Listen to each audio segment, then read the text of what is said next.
Okay, today we're going to test fit and also resize if it's needed. We're going to resize a life-size coyote mount. So the purchased form came in two pieces. So what I'm doing right now, I'm just doing I'm cutting out the recess areas under the legs, between the legs and the bodies, for a proper fitting.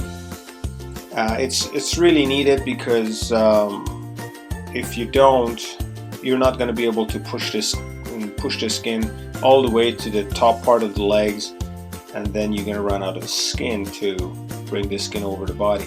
So that's what I'm doing right now. It's much more convenient that way before, like the way I'm doing it right now, before I attach the two parts of the body together. So now we're done with cutting out the armpits, so to speak.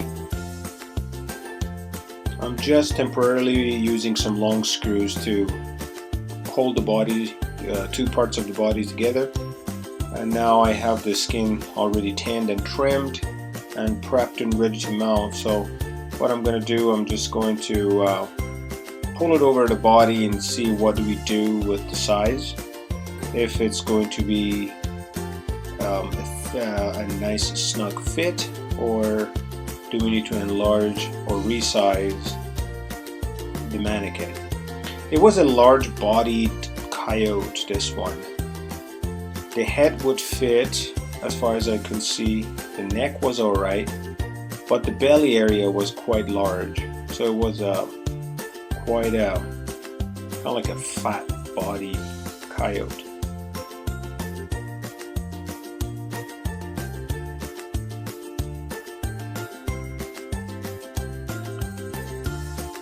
It's hard to see in the video, but I needed to resize the body, and it was quite small on the mannequin, so I had to resize it.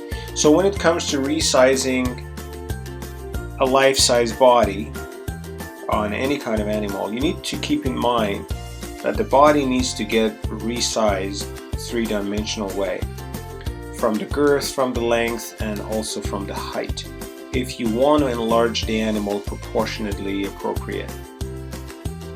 So as you can see, I have cut the bodies into different parts.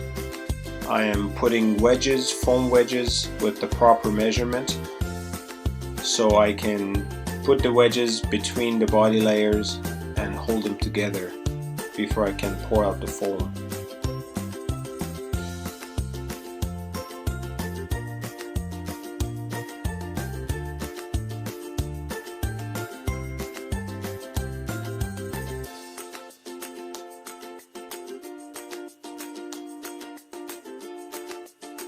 So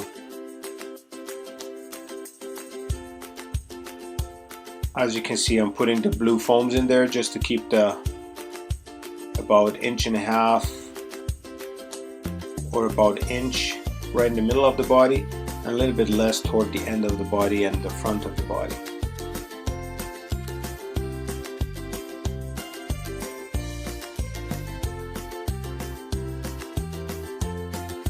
Now in this part you can see that the foam wedges are going into a different dimension of the body too.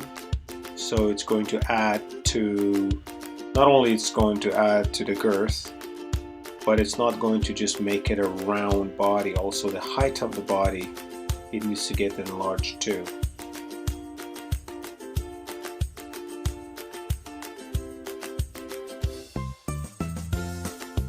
Now I have all the wedges. Now I'm putting the last one just to give the length a little bit more. Kind of like add about 1.5 inches to the length of the animal. So once I have all the pieces together with long screws, I make sure that I attach them perfectly fine, lined up, or at least as much as I can to the best of my ability. And then I will cover up all the gaps and everything and make it ready for pouring the liquid foam, polyurethane foam.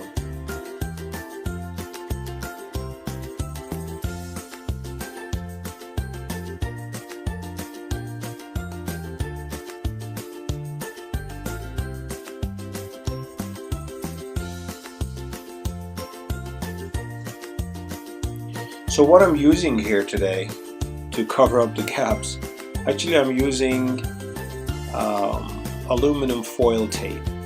They're very sticky, they stick really nice, and you can form them with pressing them down, so it makes a really nice tight seal when I'm trying to cover. Of course, you know, I've never had any covering that it doesn't leak on me, but at least this is easier to apply, and I really enjoy it. So of course I'm going to leave one side of it, as you can see, which is under the belly. I'm going to leave one side of it open because the free rise foam, I'm going to manipulate its way of moving, so I can fill up the whole gap by moving it left and right and up and down, and it will fill up the whole area.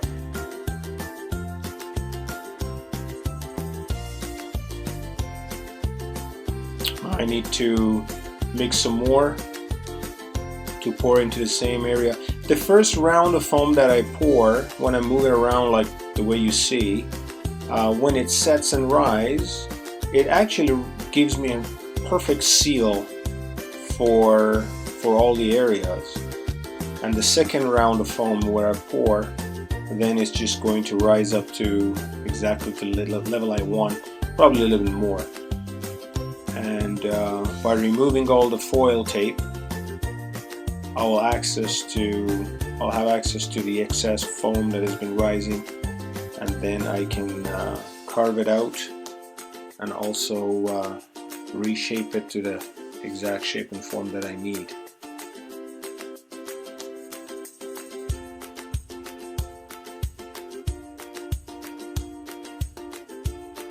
My hand movements right now is telling you that I'm talking on the phone with clients or someone. I can't remember what was the conversation about.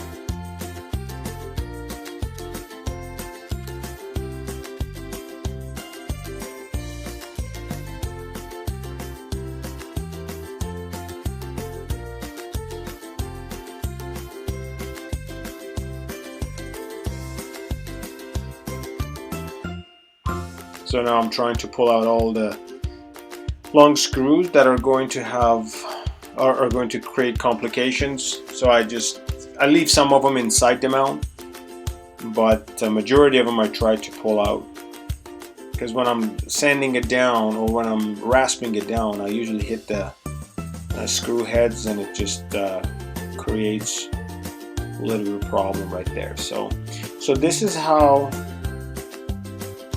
I would resize, or basically enlarge, a coyote body.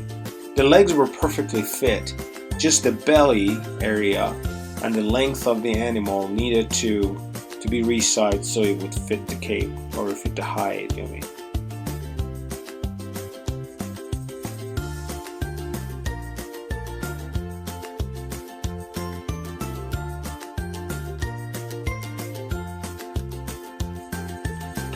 The real length of this video, that it turned out to be like 13 minutes almost, was about 3.5 hours. So I hope that you guys can see exactly what needs to be done within 13 minutes instead of 3.5 hours. So I'm doing the final rasping, try to keep the body surface smooth and the contour of the animal in proper shape.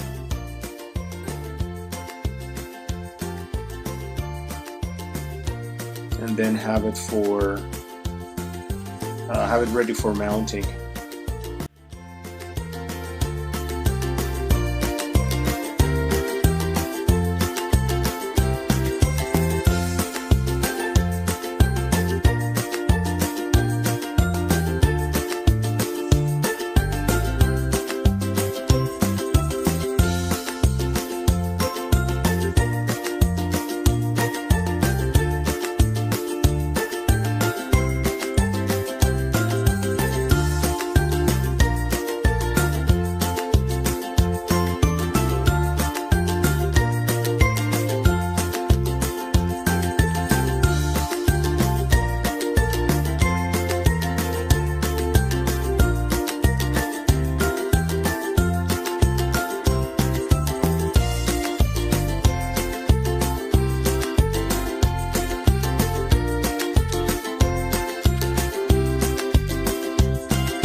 And for the last part of the work, I'm going to work on the facial area, especially when I know I'm going to have the ears ready. So the ear canals, you need to cut them out. I usually mark them on the head and place them exactly where I want them to be, and I cut out the ear butt area to make sure that I can apply the amount of clay that I need so I can install the ears correctly.